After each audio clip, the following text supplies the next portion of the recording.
I want to welcome everybody, first of all, to today's planning session. It is the 2023 planning workshop, how to make it your best year yet. And I'm Jennifer Norman. I'm the founder of the Human Beauty Movement. We're also known as the HBM. And the HBM is all about radical self-love, radical self-acceptance, and radical self-expression. And so we are all about manifesting the beautiful life that you want to live. And so I'm honored that Kimberly Berry is going to be hosting us and guiding us through today's session. Kimberly is an award-winning leadership, mental health, and business consulting coach hailing from Washington State. And she's helped thousands of professionals get their lives on track. So today she's going to be guiding us to set the stage for an amazing new year. So Kimberly, you have the floor. Take it away. Well, first, thank you so much, Jen, for having me here and letting me be a part of something that I think is really special. The human beauty movement is, that's just a multifaceted phrase, right? There's so many ways that we can construe it depending on where we're at in our own journey with our own personal beauty, be it physical beauty, spiritual beauty, mental beauty, emotional beauty. So I love that so much. Go ahead and put yourself on mute if you haven't, just to minimize any background noise. And I apologize if there's any background noise on my end because I have two dogs. And go ahead and open up the chat because I want this to be interactive. This isn't me just squawking. I really want, that feedback in real time because we can start taking your goals and really getting fine-tuned and specific in real time, right? So it's really nice to have some of that outside view into that. and that's what I do. Like Jen said, I've been helping business professionals and been coaching professionally for years and years and years. And so I've worked with thousands of women at this point. And this is something that I really enjoy doing. I do it every year. So I'm going to go ahead and share my screen because I have prepared a slide deck, of course. I mean, that's just how I roll. So I'm going to go ahead and share this and bring this up here. So I am wanting your 2023 to be the best year ever. I want it for everybody. That's my goal for everybody. I want you to have an amazing year. But what does it mean, right, to have your best year? I mean, that's really a subjective kind of phrase that we use, best year. But, you're going to use your own internal barometer to say, if this is going to be my best year, how would that differ from any other previous year? How am I going to measure or know that this is my best year ever? Or how do I measure this big overarching goal that I'm going to set for myself today? What does that really mean? So kind of I'm piggybacking on the introduction of Jen that, I really work with people, especially in their post-pandemic messiness, as I call it, learn how to cope with life. That's just really something I'm really passionate about. I've won awards. I started a Christmas giving program that we just wrapped up our 6th year, raising $45,000 for children in mental health crisis. That's something that I'm very passionate about. It's very near and dear to me. So I've worked for Fortune 500 companies. I've kind of been there, done that. And I've coached people around the globe, thank you, Zoom. and I've been able to really get a pulse on, what makes people tick, where we're similar, where we're different, and helping people find what I call their special sauce. If we're all in our power, we can make great things happen in the world. I think Marjan can really relate with that as we step into our power, it can be intimidating and scary, but also it can be liberating. And I love helping people do that. So first, I kind of want to start off with why resolutions don't work, right? What is yearly planning and why is that different from resolutions? Well, resolutions are statements, but they're not plans of action. So I can say, oh, I want to lose 15 pounds, or, I want to start working out more, or, maybe I want to make more money. But what does that really mean, right? So they're just statements. And the plan of action is really what takes a resolution and turns it into a goal. And when you have a goal, you have a plan of action that leads you there, right? So it's not just this kind of airy fairy kind of, thought in your mind, it becomes actionable. Resolutions really don't set you up for success. All right. So, let's say, okay, my goal is that I need to lose weight. Okay, well, that's great, but there's a million different ways that we can lose weight, right? Or because that's such a common one that people do. But let's say, I want to make more money. Okay, that's great. Well, there's a bunch of different ways that people can make money. So by making just this blanket statement, it doesn't set you up for success. What do you have to do day in and day out to be able to hit that objective that you have? So they're just kind of intentionalists and their wishes. But with the nice thing about knowing what you wish for is it gives you an internal barometer of what you are starting to desire. And that's really important when we start thinking about the goals that we want to set for ourselves, is making sure that they're aligning with our desires. On average, 90% of people abandon their resolutions within the first 60 days. So, resolutions are great. And I think that any step you take to make yourself a better version of you, whatever that looks like, is wonderful. But you've got to have intention. You have to have a plan of action. You have to understand your actionable steps that are going to get you there. So planning is critical, right? So I want you to think of your plan as your goal GPS, right? You wouldn't jump in your car and plug an address into Google Maps or not plug an address into Google Maps and expect Google Maps to get you there. You wouldn't get in and say, hey, Siri, take me to Tammy's house. Well, Siri doesn't know where Tammy lives. You've got to plug in the address. You've got to do some of that footwork. And that's what planning is that footwork, or it's laying down that blueprint or that foundation or that roadmap that's going to show you where you want to go. So we want to break down things into mini and micro goals, right? It's not just about that overarching goal that you're going to set for yourself today, but it's how you're going to break that down and almost reverse engineer it so you know what you have to do come January 1st to start moving the needle forward to that goal. And then we want to use our brain's reward system in our favor. And I'm going to talk a little bit about dopamine, motivation, and focus throughout this, because a lot of people stop doing what they need to do or want to do towards their goals because they lose motivation, or they feel a lack of focus, or they can't motivate themselves to do some of the more mundane discipline things that we need to do when we're trying to achieve something great. So how do we hack into our biochemistry to get our brains working in our favor? So the brain then wants to do these activities. We're going to kind of be tricking ourselves, and we're going to use things like dopamine to do that. So the goals that we're going to create today are going to be your overall goal for 2023. We're going to then create quarterly goals. So we're going to break those down into quarters. And then we're going to look at the milestones that we need to achieve to get that.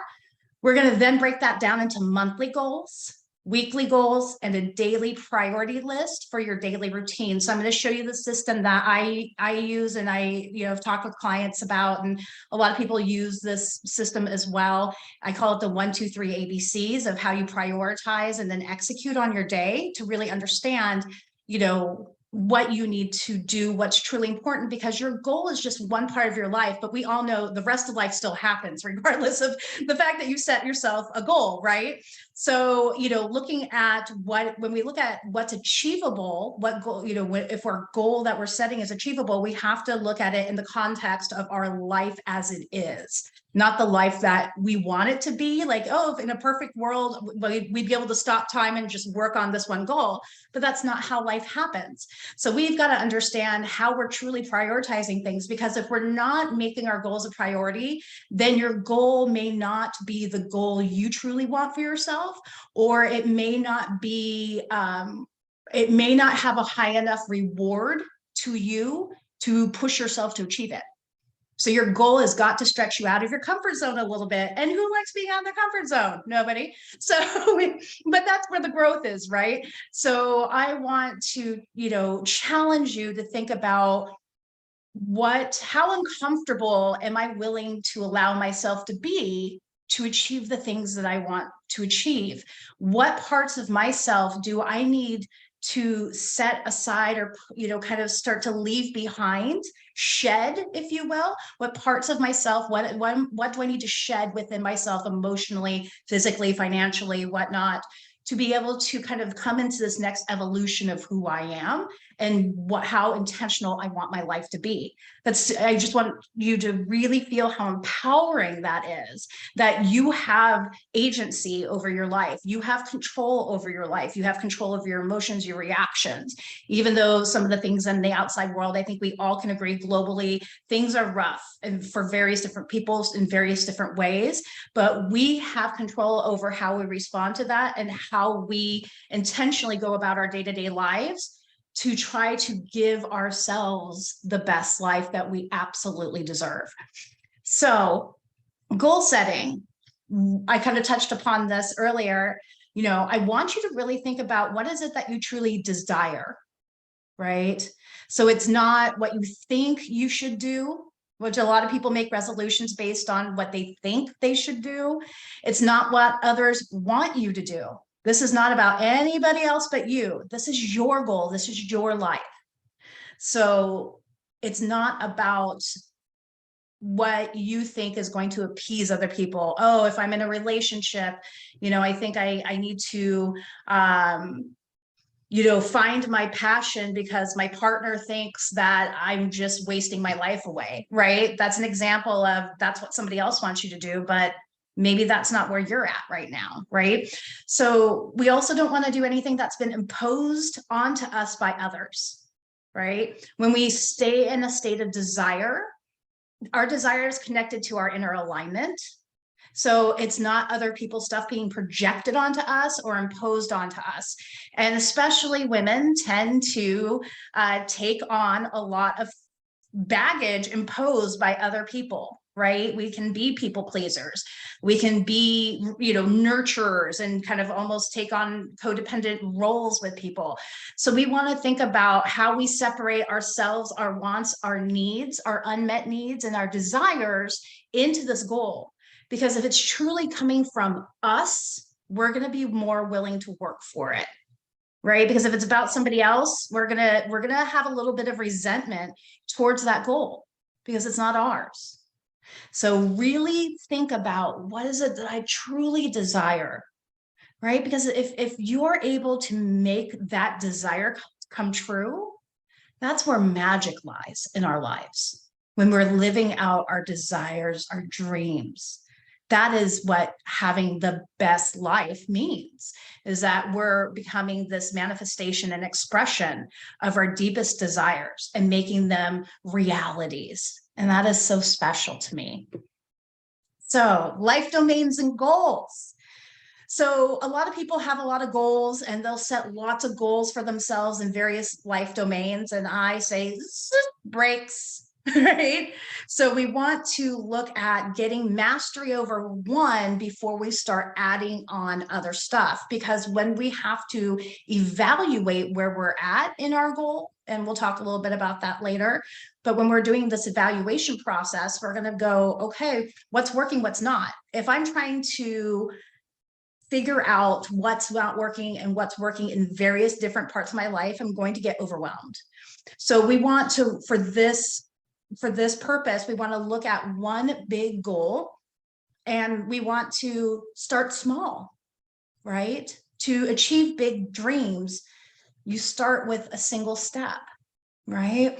So, we want to start small. We want to make it achievable. We want to make it something that you're able to do so you're feeling good about the process along the way. And then once you're starting to gain momentum in this goal, like you're thinking, okay, all I've got to do is maybe turn up the heat and keep doing what I'm doing. I'm going to reach that goal. Then cool. Think about your other life domains. And if you're somebody who is kind of well-versed and well-practiced in goal setting, and you've done this before in the past, and you're able maybe to juggle a couple of different goals, that's great. But for most people start, piling on too much, and then they don't know how to troubleshoot what's working and what's not working. And when we're looking at goals and assessing that, we really want to have a clear picture. It's going to make it easier in the long run. So change happens slowly but surely. I think we all kind of know that, much to our dismay at times, right? We all want it to happen now. I know I could be guilty of that, but change happens slowly but surely. And what I tell people is to shoot for 1% progress every week. just 1%. You're just trying to move the needle 1%.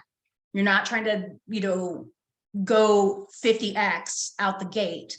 That's not sustainable over the long term, right? So if you look at 1% growth, you're going to have about 48% growth or change over the course of the year, which gets you about, it gets you 50% towards that goal that you had without even thinking about reassessing, making some changes of where you want to dial things in, and depending on what your goal is, right? So just by doing some stuff repetitively and consistently and getting some 1% growth, in a year from now, you're going to be so much farther towards that goal than you are now, even 50%. So, and that's remarkable, right? We look at 100% as being that kind of that thing we want to fully actualize these goals. But let's say you only got 50% there, right? For example, I was working with a client and she wanted to have, a $250,000 year in revenue. And so we were looking at goal setting around that.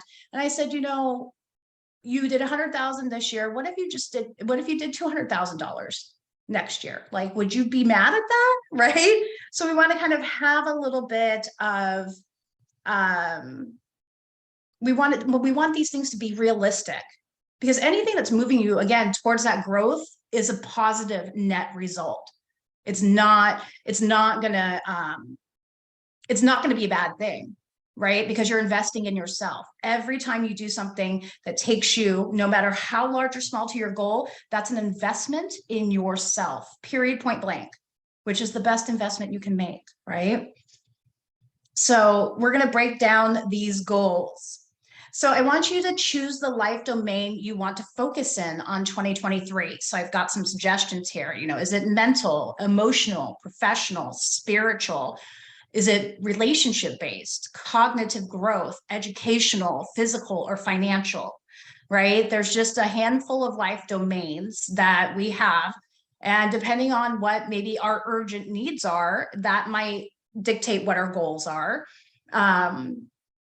We could set a goal and achieve it in 4 months and then restart this process all over again, right? It doesn't have to be tied to the calendar. But what this is a process of achieving the goal, and then you get to apply the process no matter what life domain you're using. So think about, what is the life domain that I'm focusing on in 2023? I want you to drop it in the chat and tell me, what is the life domain you're focusing on? Got the Jeopardy music going on here. We've got financial, woohoo, getting that dollars. I mean, hey, no one's mad at that. I'm on board, girlfriend. Physical, right? Let's get physical. Yep, we're gonna get our body moving. Yes. Marjan, how about you, my dear? I don't know if you can get your chat box open depending on what device you're on. Sometimes it's kind of wonky when you're on a phone, but if you can, great. If not, that's okay. But I love this financial and physical, right? For me, I have lots of spiritual goals for 2023. So I love this. I love this, right? So now we see financial, physical, we see our life domain. Then I want you to decide on the goal that aligns with your desires in that domain. What is a goal that aligns with my desires? So let's take physical, right? For example, if I'm somebody who's struggling with some, like I went through menopause, right? Which is so much fun. But, I could have made a goal, to get my hormones in balance. For example, if I was having hormone fluctuations, which that was 2021. I had to really focus on, okay, I need to get my hormones in balance. Well, what does that even mean, right? I've got to now make that goal of, taking care of my hormonal health and shift it into that actionable step. Working on that one right now. Yeah, girl, I feel ya. Gel cooling pillows, your best friend. So I'm all, oh, is that a gel cooling pillow I see before me? That's the fastest way to get to my heart at this point. But so you kind of see, looking at my desire component of that, right? And I'll just use myself for example. In 2021, I started menopause.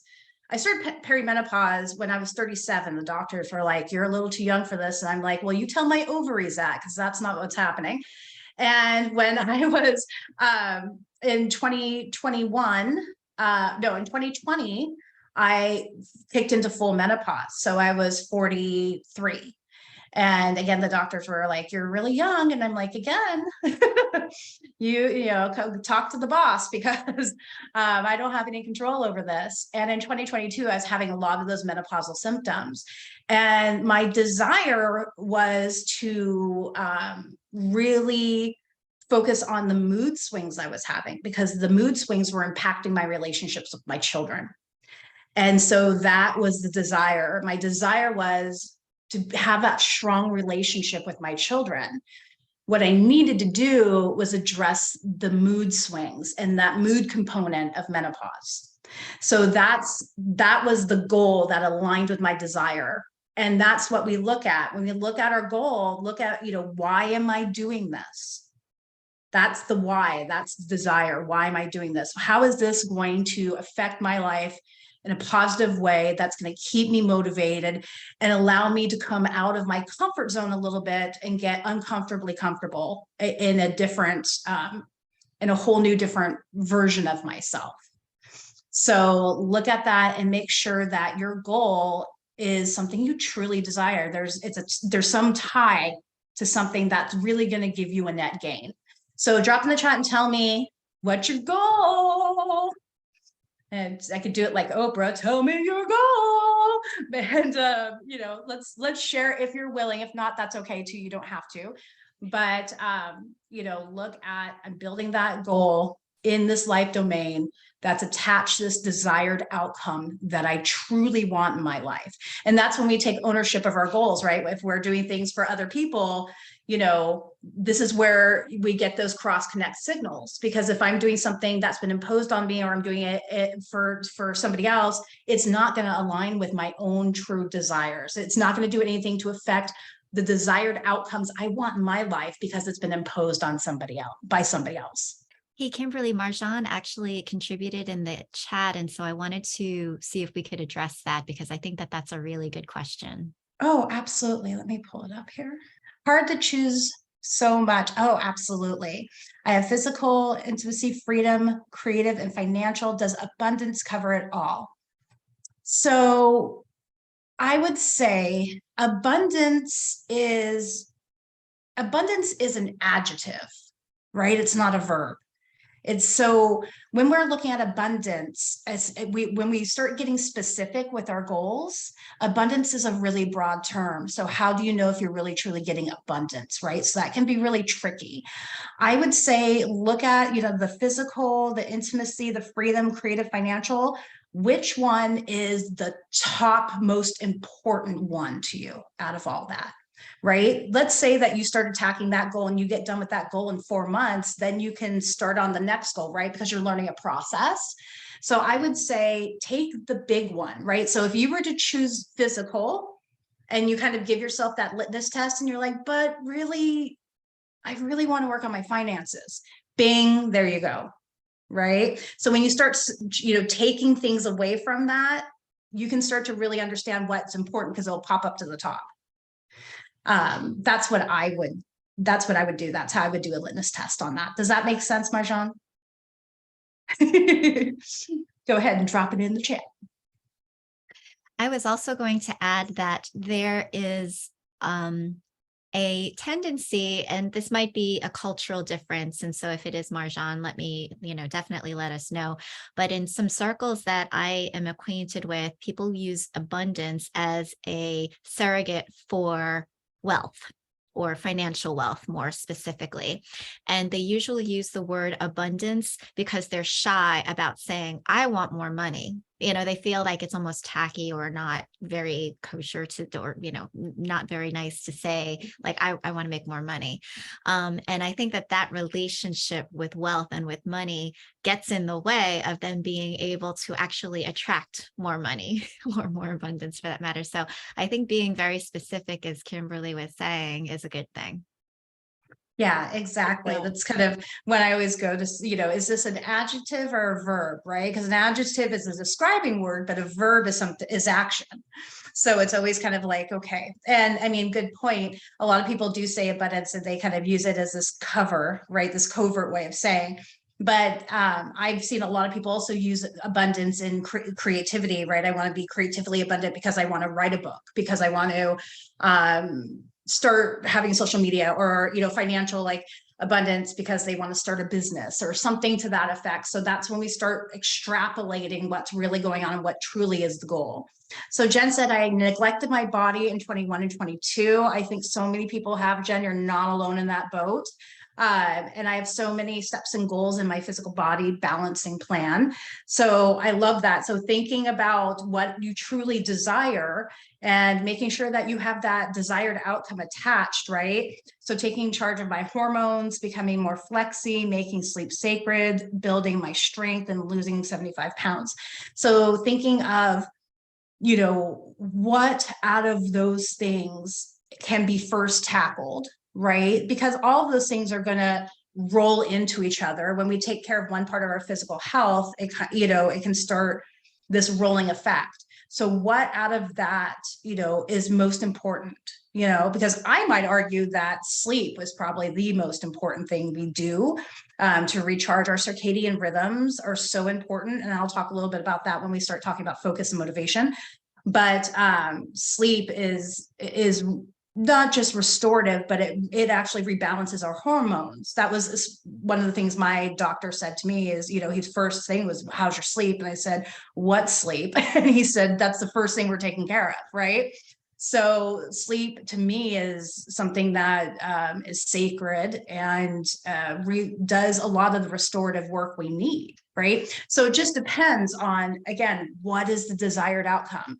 If you balance your hormones, what does that do for you? So what's happening in your body right now that's maladaptive or misadvantageous, or that you don't like because your hormones are unbalanced, right? Because that ties into the desired outcome. So kind of reverse engineer it, right?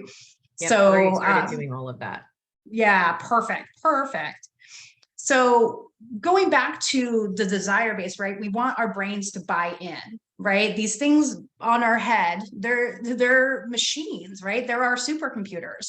And we have very strong reward drives. I mean, we're primate animals. We just are. And we have reward systems and reward drives. And our brains are reward seeking machines. I mean, they love to feel good, right? That's why Instagram like, ding, I got this new shirt. I look so cute, ding. All this thing, it's activating our reward system. I mean, you can see that in addiction, right? Why does the addict keep using, right? Well, they're getting dopamine hits from that. So our reward systems, they motivate us to want to do more of that activity that made us feel so good, right? There's the association that we make in our brain. When we do something and we feel really good about it, we create a memory in our hippocampus, a part of the brain that says, I did this activity and I felt really, really good about it. So I make the association that if I do this, I feel good. And then when I feel good, my brain releases dopamine and I get that rush of reward in my body. Woo! Right? So staying motivated means using your dopamine system, your reward system, to keep you moving forward towards your bigger goal. So when you achieve things, has anybody felt a sense of satisfaction and pride when you achieve something hard or small or little, and you're like kind of proud of yourself? All of a sudden you feel like you're kind of getting a little puffy, your feathers are coming out, like, woo, you're like chest out, head up, you feel good because your reward system, your dopamine system is being activated. And it's saying, look at this, you feel really good. Woohoo, brain, let's make the association that this is good stuff and we're going to do more of this. So the nice thing about breaking things down into daily and weekly goals is that it gives you a dopamine hit.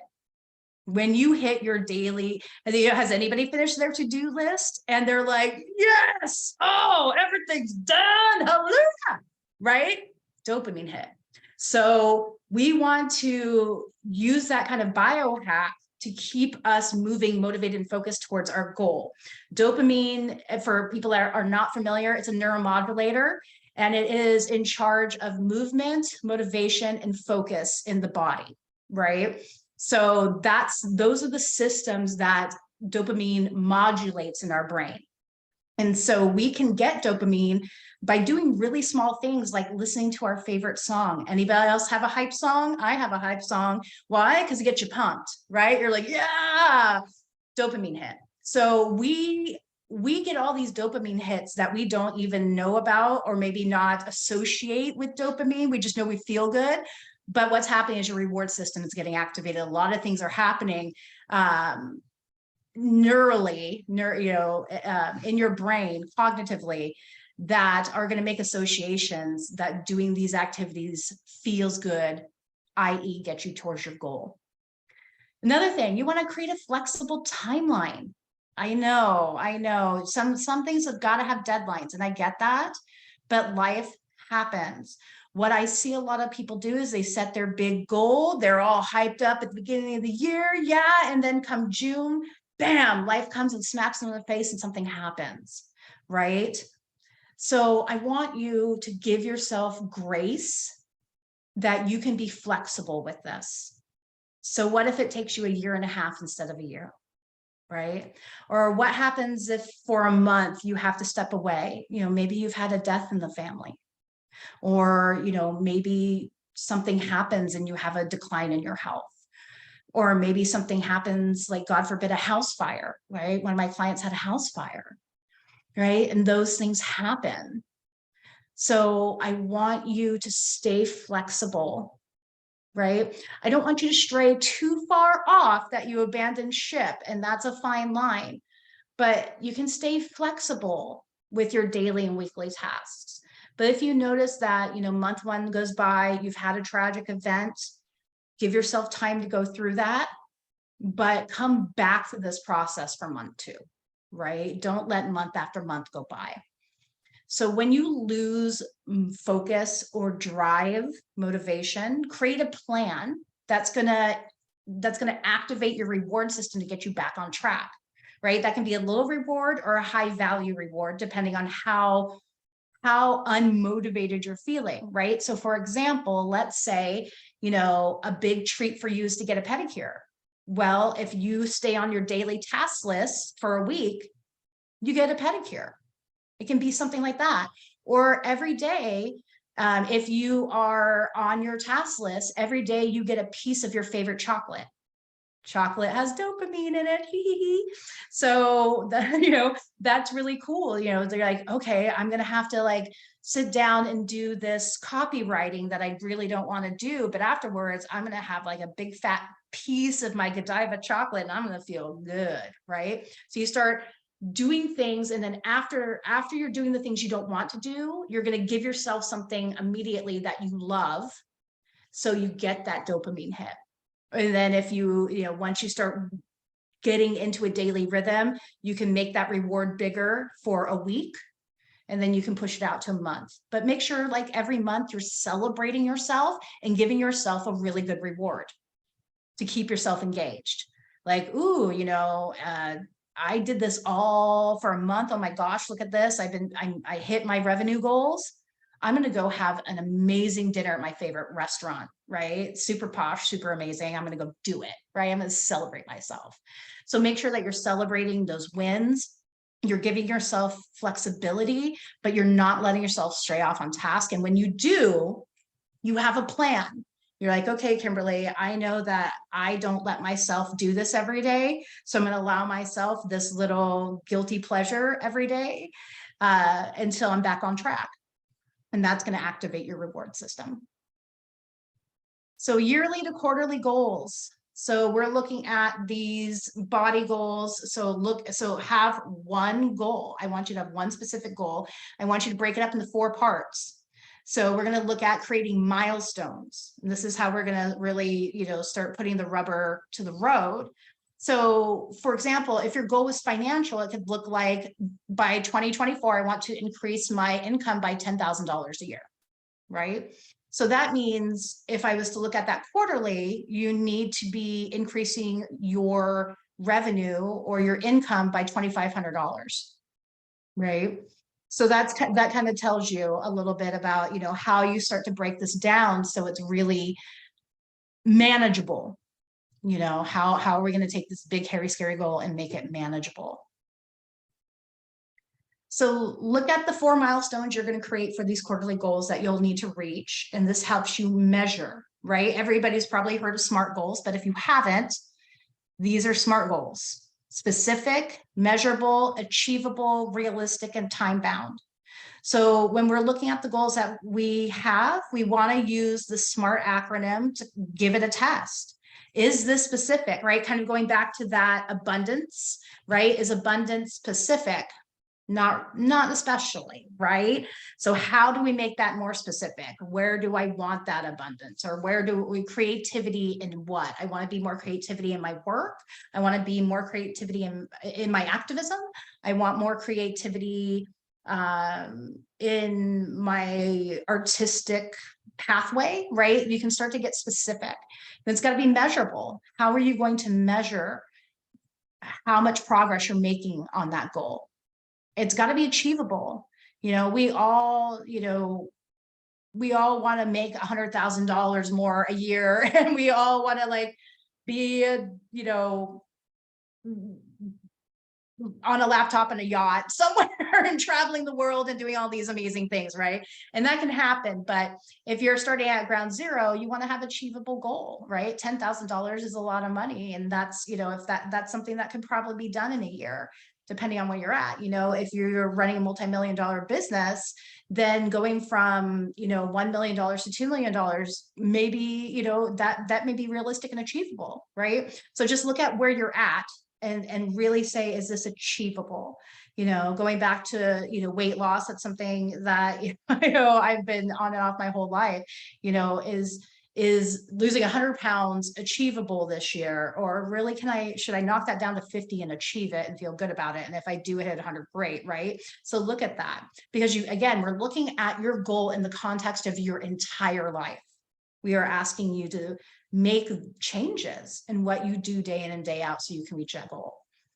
So is it realistic? You know, make sure that you're not setting goals for yourself like, I will build a space rocket and fly into space, you know, but I'm not Richard Branson, right? So like, kind of make sure that you're, you know, setting a realistic goal for yourself, depending on where you're at in your life. And we're going to make it time bound. We already did that because we're giving ourselves a year to make this goal, right? This is a big goal that we're going to make for ourselves, and we're going to give ourselves a year. So then we're looking using that SMART acronym. We've looked at, you know, okay, now we've built these 4 milestones to show, okay, if I want $100,000, I want to make $100,000 next year, you know, I need to be making, you know, $250,000, or excuse me, $250,000. I need to be making, you know, $25,000 to hit that $100,000 goal quarterly. Okay, so now I have some mileposts. Tell me a little bit about your mileposts in the chat. Drop in and, you know, let me know. Are you able to clearly get those mileposts, or are you kind of stumped on those?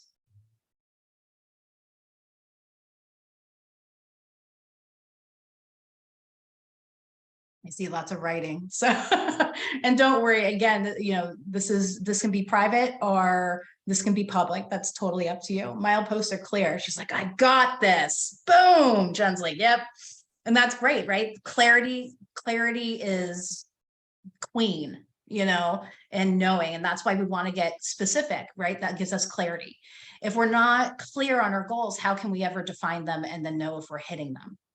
So now we're going to take those quarterly milestones and we're going to break them into monthly milestones, right? So if my quarterly goal is to increase my income by $2,500, you know, every month, that means I need to be making an increase in, you know, of $834.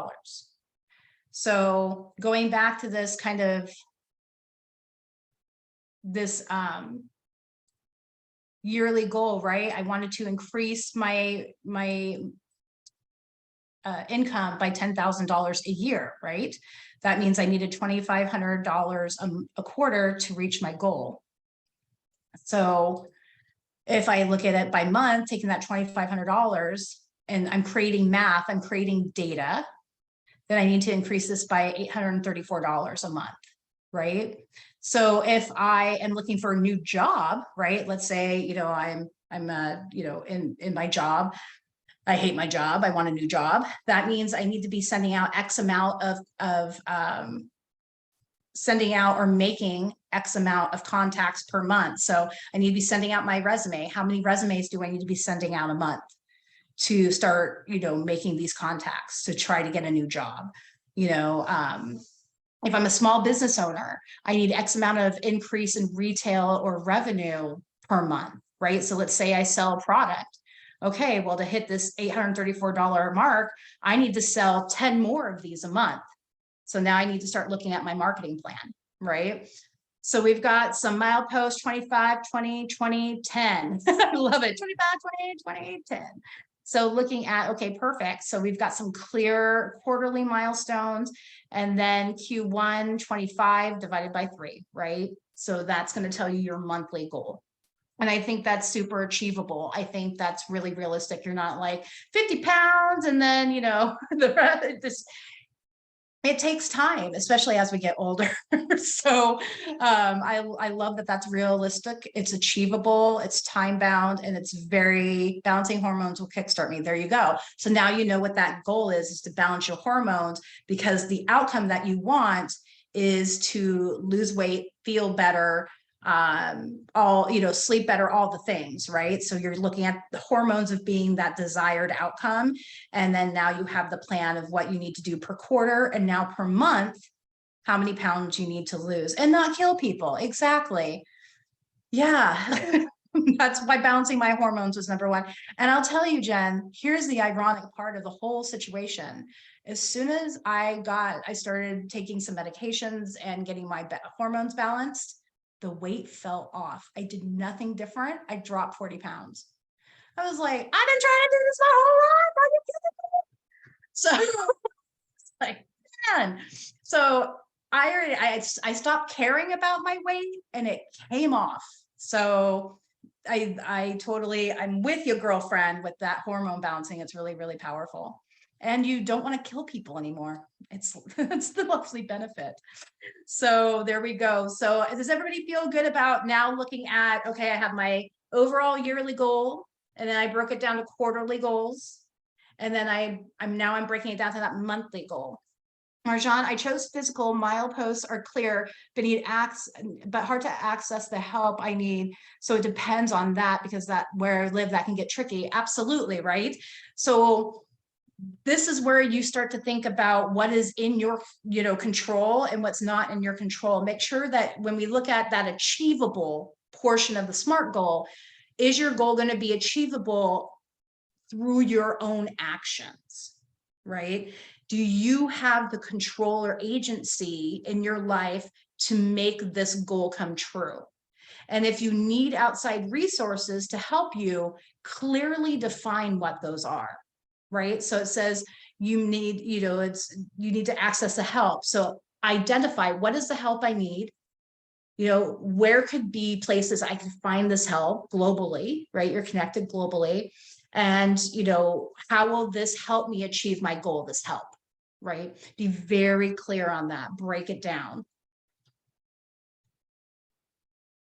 So we've got our monthly goal, right? So if I'm Jen and I'm in Q2, I'm trying to lose 20 pounds, which means I've got to lose roughly, you know, over the quarter, I've got to lose about 7 pounds a month. Now we're going to take that and break it down to 4 weekly tasks or micro goals. So if I'm losing 7 pounds a month, that means I've got to be losing 2, 4, 6, 8, you know, like 1.75 pounds a week, right? So that tells me weekly, I've got to be losing about, you know, 1 to 2 pounds to stay on target. So every week there's got to be a deficit, right? But when we look at this is where people kind of start to go, uh-oh, right? they start to focus on the overall goal once they get to this weekly level. But how am I, if I'm just losing 2 pounds a week, how am I ever going to lose 75, right?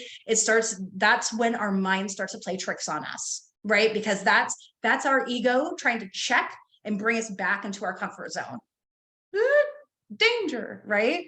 So sometimes our brains can keep us in this confirmational bias. Our bias system goes online and says, oh, but when this has happened in the past, you weren't successful, or oh, you've tried this before and it didn't work, or oh, do you really want that? We could be doing something else. And the self-doubt starts to creep in because maybe in the past you have tried this goal and was not successful. Well, guess what? That was then, this is now. That's the beauty of life. That was then, this is now. So you can keep trying to achieve that goal. It doesn't matter, right? You fail forward, fail faster. There's nothing wrong with that, because it just gets you one step closer ultimately to where you want to be.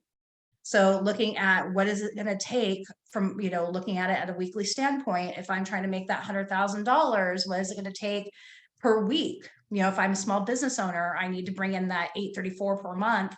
2468, that means I need to bring in 225 a week. So what am I going to do? Well, I sell product that is, $125. That means I need to move 2 more units of product a week to do that.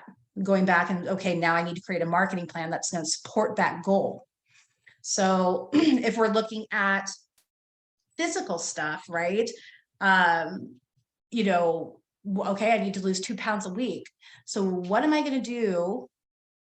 What am I going to do in my daily existence that supports that goal, right? So this is where the pedal hits the metal, right? Because it's going to give you a clear direction of what your tasks are going to really look like day to day, is your weekly goal, right? Going back to that example, if I need to increase my income, then I'd have to sell X amount of product or service, or I need to send out X amount of resumes per week, or I need to go to X amount of networking events or whatnot. But the numbers give you data. This is how we turn these goals into something that's really measurable.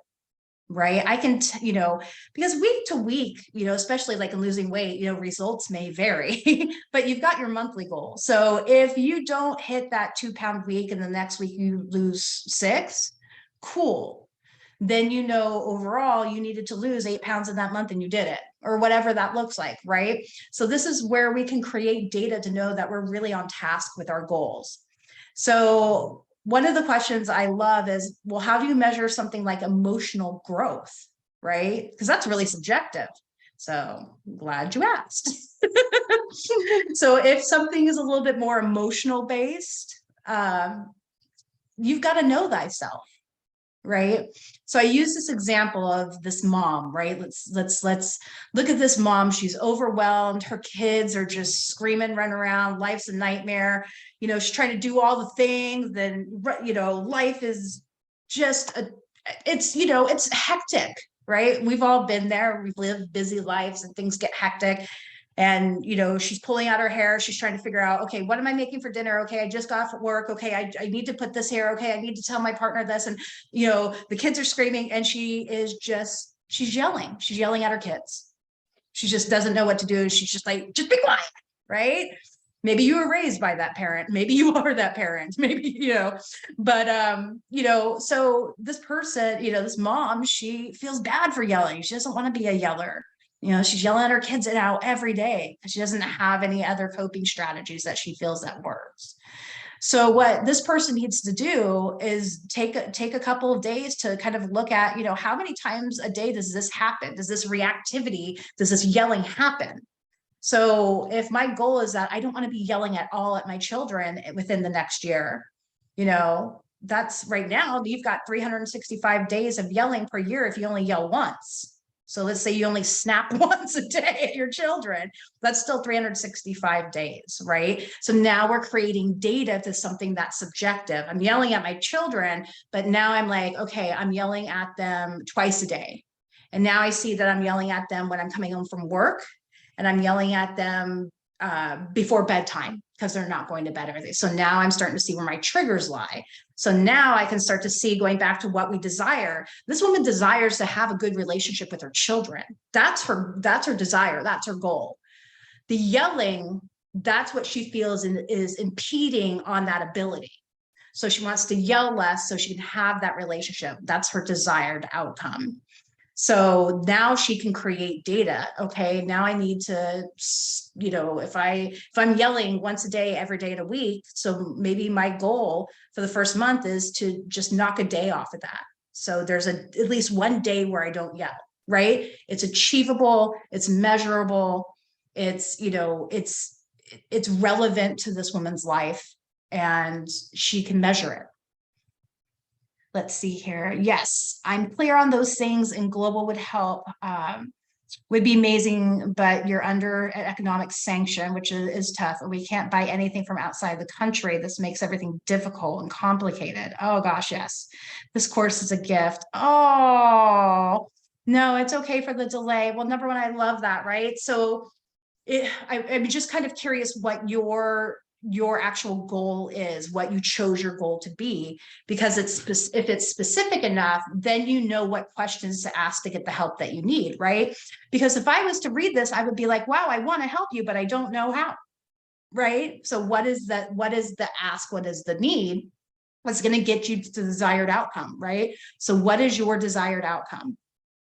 And let's see here. Oh, exactly. I mean, you probably won't be surprised, but yeah, there's going to be people that want to help you, but you have to be able to clearly articulate that ask. And that comes from knowing what you most desire, right? Are you desiring to get out of the country? Are you desiring to make a change within the country? Are you desiring to start your own business? Are you desiring to try to be in charge of your own money? Right? There's so many different things that I can start thinking of off the top of my head that you might want, but that's imposing, right? So you got to tell us, right? Because it's coming from your desire, and you're going to be willing to work for your desire, right? So we need to create that data to our subjective goals, right? So we kind of talked about this, the days of yelling, we divide it by the quarter, divide it into days, to months, to weeks. I don't want to yell at least once a day. The goal isn't perfection at first. A lot of us can get perfection paralysis. I didn't do it right the first time, I'm stopping, right? Stop it. Stop it. No perfection paralysis, right? We're moving the needle 1%. So we need to allow for setbacks, but follow a plan, knowing what your goal is at the finish line, right? Follow the plan. You can have setbacks, but get on the horse. If you get bucked off, you get back on, right? 80-20 rules. Yes, I've heard the 80-20 rule. And that's kind of, even 80-20 can be tough. So that's just 1%. We're just looking for that 1% growth week by week. And that adds up over time, right? That gets you just 1% of a shift within you, gets you halfway to your goal, right? And that's very easy to do. It's achievable. So we look at, yell-free behavior. You've cut down half of your yelling just by cutting out one day a week where you yelled. Fantastic, right? You're going to feel like a better parent just because of that. But since you're measuring quarterly, by the end of the second quarter, you're going to make an assessment and adjustment. But you can't adjust until you're consistent. So the assessment clause, what makes a quarterly success? The assessment. So you're at the end of a quarter, you're going to look at the past 3 months, and you're going to look at your rate of improvement, and you're going to see how far you've come, and then you're going to adjust it. So you're either going to stay the course, like, you know what, I'm hitting my targets, I'm on track, I'm slaying this, girl, I got this. Like, Jen's like, yep, 25 down, 20 down, whatever that is, right? Jen's like, got this money, making these goals, I'm good, right? So you stay the course. But if you're not, then you have to become more assertive towards your goal. So that's where you turn up the heat. So let's say Jenna's like, oh man, I did the first 25, the second quarter, it was only 10 pounds. Okay, I need to turn up the heat. So I need to take an assessment. What did I do differently this quarter that may have stalled my progress? This is where we get really honest with ourselves, and that happens, but it's not anything to be scared of. That's why when, people are like, oh, I got to be honest with myself. But if you're not going to be honest with yourself, then who the hell are you being honest to? Right? So be honest with yourself and be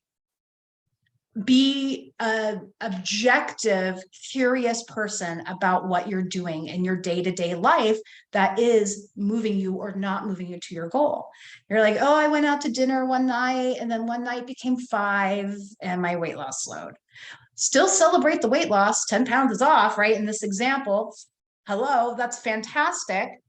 But then say, okay, if I want to hit these goals, I may need to turn up the heat. Or you know what? I can be flexible and be proud of myself for losing 10 pounds, and that can be okay too, right? So you're still 10 pounds lighter at the end of the day, I'm just saying. So quickly, I have this daily system that I'm going to show you because I know we're kind of over time here. God bless you all for staying here with me. I can talk forever, but I love this quote. It says, the best thing about the future is that it comes a day at a time. That's Abraham Lincoln. So task mastery. I want you every day to write down all of the tasks that need to be done in your life, in all domains of your life. I mean, this is the master dump to-do list, everything. And you're going to prioritize them by 1, 2, 3. 1, this has got to be done today. This is just, dog has to go to the vet. I have to pick up the kids from school. I have to go grocery shopping, all that stuff. It's got to be done today. And a 2 is something that has to be done within 72 hours. Okay, well, I have a really heavy day with a lot of errands today. So let's say that I need to do some marketing work to hit my income goals. So maybe I'm going to give writing all these social media posts a 2 because I need to do them within 72 hours, but it's not going to kill me if it's not done today. I can't not pick up my dog from the vet. I can't not pick up my children from school, but I can do my social media tomorrow because I notice that I don't have so many errands in life, right? So we can give that a 2. 3 is can wait till the end of the week, right? So, maybe if I'm looking at balancing my hormones, I'm going to look at my food. I'm going to look at my sleep. I'm going to, so maybe I need to do some meal prep, right? So that can be, maybe I tell myself, okay, I'm going to do 4 days of meal prep and I'm going to make it a 2 because I have a couple days flexibility with that. But let's say that I'm meal prepping and I'm out of all my meal prep meals, it's going to now be a 1, right? So I can be flexible with that system. Can wait till the end of the week. Okay, I got to call and make a doctor's appointment. I've got a lot of 1s today. I've got a lot of 2s today, tomorrow. So, okay, by the end of the week, on Friday, I have time here. I can call the doctor, make an appointment. So this is how you use this. And so you're going to prioritize everything 1, 2, 3. So I have this cute little priority sheet that I made. So 1 must be done today, 72 hours. Wait. So you're just dumping everything on here and you're labeling it 1, 2, 3. You can do just something easy like that. Oops, come on. And then now we're going to look at ABC. So you're going to take your top 3 number 1 priorities. So now if you're somebody who has labeled everything 1 because everything has to be done now, and now, and do, and you're just, you're such a productivity junkie that everything needs to be done now. The world is on fire. This is how you're going to start to get yourself out of that. You're going to have to choose 3 of those top 1 priorities. Or push all self-care to a 3. Exactly, right? You'll start seeing that you're doing that, and you're going back to being that honest assessment of yourself. And you're going to be like, wow, I keep making this a 3. Huh.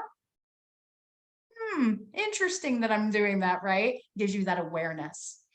So you're taking those 3 number 1 priorities and you're going to write them in the A row. You're going to give them an A category.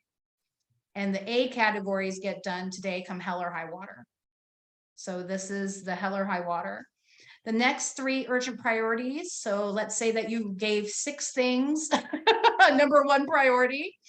You know, you're going to take the next 3 and you're going to write them in the B row. They're going to be a B priority. All leftover tasks are assigned to C. And that's that. That's how you're going to simplify this. That is that. So you're going to be looking at 1, 2, 3, and then A, B, C. You get 3 A's, 3 B's, and the rest are C's. And that's really going to also bring a level of awareness to you. Like, oh, what am I truly prioritizing? What am I really making important? Right? This is going to open up some, it's going to illuminate things. So going back to this kind of like sheet. So then I say today's to-do list, right? Today's top priorities, they're an A, do. B, secondary priorities. So if I get done with my A's, I can start working on my B's. Cool, right? And then my C's are if there's time, you know, if there's time. Dopamine hacks. So Kimberly, you've talked about dopamine, but how do I hack into that system? Well, I'm so glad you asked. So a couple of things you can do to raise your dopamine and improve your focus, right? Because why are we tapping into our dopamine? Focus and motivation. When we feel low in these 2 categories, one of these or both of them, I have no focus, I don't have any motivation. We've all been there. Now we can kind of biohack our system. So you can improve your focus with things like NSDR, which is non-sleep deep rest. So that can be done.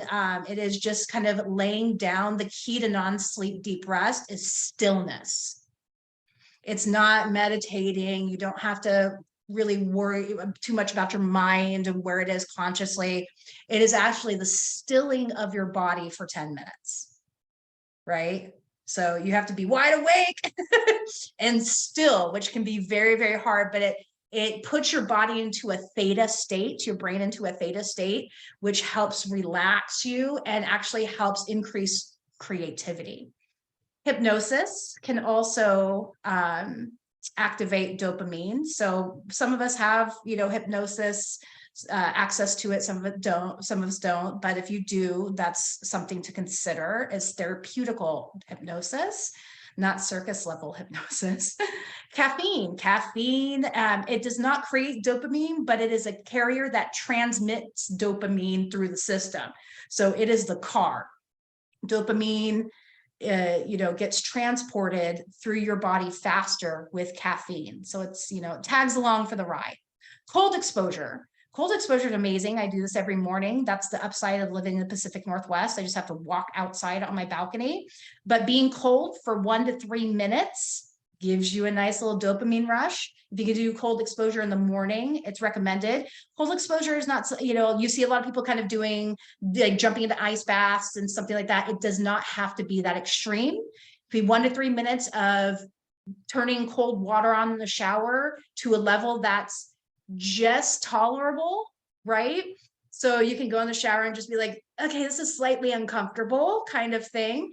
It can be splashing cold water on your face. So kind of like immersing your face and neck into cold water. You can do that.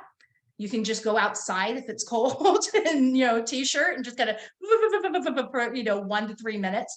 So it's 1 to 3 minutes of cold exposure. It does not have to be prolonged. And it does not have to be extreme. That's what I want to say. Yoga Nidra is also kind of tied in with that non-sleep deep rest that can give you dopamine. Daylight exposure, going outside upon waking up, 30 minutes upon waking up and getting like that sunrise sunlight resets your circadian rhythm. So if you're trying to get better sleep, you have to reset your circadian rhythm. When you get daylight, not from a window, you have to go outside and get it in the eyeballs, even if it's overcast, resets the circadian rhythm, and that cascades a bunch of hormone signaling to reset your body. So get out there for at least 5 minutes, optimal 30. So, you know, if you don't have a lot of time, shoot for 15. So if it's cold outside and you're getting your daylight exposure, it's a 2 for 1. Omega-3 fatty acids, they are precursors to your body creating dopamine. So are foods rich in L-tyrosine. So you can go and Google that, and that helps create dopamine. And deliberate gaze, overt. There's overt and covert deliberate gaze. Deliberate gaze would be something like candle gazing, right, for 10 minutes. Helps reset the body, helps give you a state of relaxation, and that helps kick in some dopamine. So dream big, but make sure that your goal is achievable, sustainable, believable, and activate your reward system to give you the motivation and desire to work towards this long term, right? You got to stay motivated and focused, and that can be really hard to do because life is, gets a little hairy out there. But if you've got a plan B for your plan A, you know how to fall off the horse and get back up. And if you need to bribe yourself to do it, absolutely. There is no shame in the bribing game. So, think about what you can do to motivate yourself with just little rewards or high value rewards. So you can always chat with me if you want more clarity or questions, or, you're like, what about this, a dopamine, blah, blah, blah, blah. Feel free to reach out to me. But it's been a pleasure to be here with you ladies. And I hope you took something away from this and you'll be able to use it in your yearly planning. And really what it is how you're going to change your daily life to hit your goals. Absolutely. Well, Kimberly, thank you so much for all of that information. That was super helpful to me. I hope it was to Jen and to Marjan. So with that, yeah, I just want to thank everybody for coming today. If you liked it, please, let us know how it was. Rate us and review us on Eventbrite. Follow us on social media. Keep up with us on Eventbrite. And, we've got lots of other really wonderful courses. As a matter of fact, Kimberly's coming back at the end of January for a really cool one, which is called Manage Your Triggers and Anxiety with Ease. And so I'm looking forward to that one as well. And if there's no other questions, I will just wish everybody a wonderful, wonderful New Year's.